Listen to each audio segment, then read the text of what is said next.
dreadfully as he arranged the slow goods. There were quite a lot of them to take.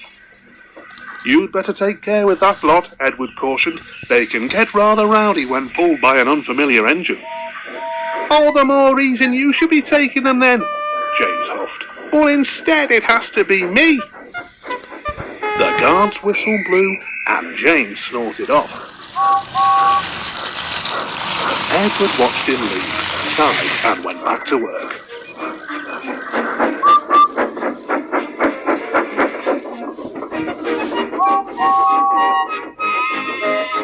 Now, what no one was aware of back then, James was one of those engines that was built with rather outdated brake blocks. Instead of metal, like most other engines, his ones were made out of wood, and throughout the morning and before he came to life, he and his crew had been trying to hide the fact from everyone. James made good time despite the heavy load. He was trying to get the job over and done with as soon as possible, so hopefully he could pull something a little more pleasant, as he put it. He soon reached Gordon's Hill and felt the drag of the trucks here. Oh, come on, he snorted crossly. "Steady, boy," warned his driver, but James was too busy focusing on getting up the hill. Soon he reached the top and he started to coast down the other side.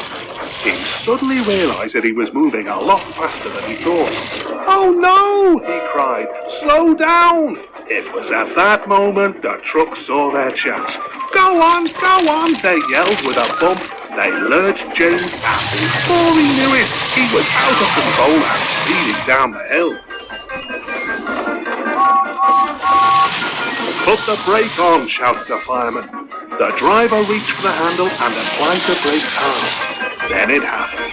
There was a whoosh, and James felt a sudden burst of heat from his wheels. Looking down, to his horror, his brakes were on fire. "Oh no!" he cried again. "Help!"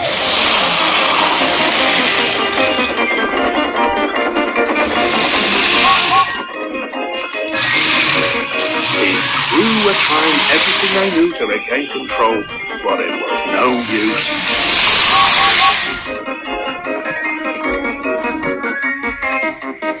Then, a mile ahead, they saw a sharp bend, and the driver knew that they were going much too fast to make it around.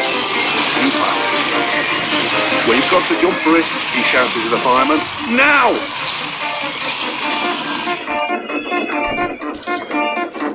Both men jumped out of the cab as James careered off the bend, broke through the fence and ploughed into the earth.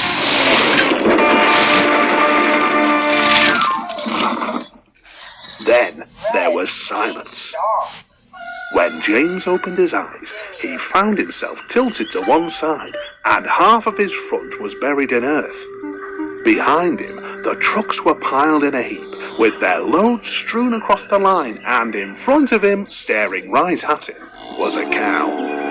"Ouch!" he groaned feebly. After a moment, his crew, shaken but unhurt, made their way over to him and looked him all over to see if he was hurt. James looked down at himself ruefully. Feeling very foolish, he began to wish he'd heeded Edward's warning. "Never mind, James," said his driver. "We always said those wooden brakes were no good."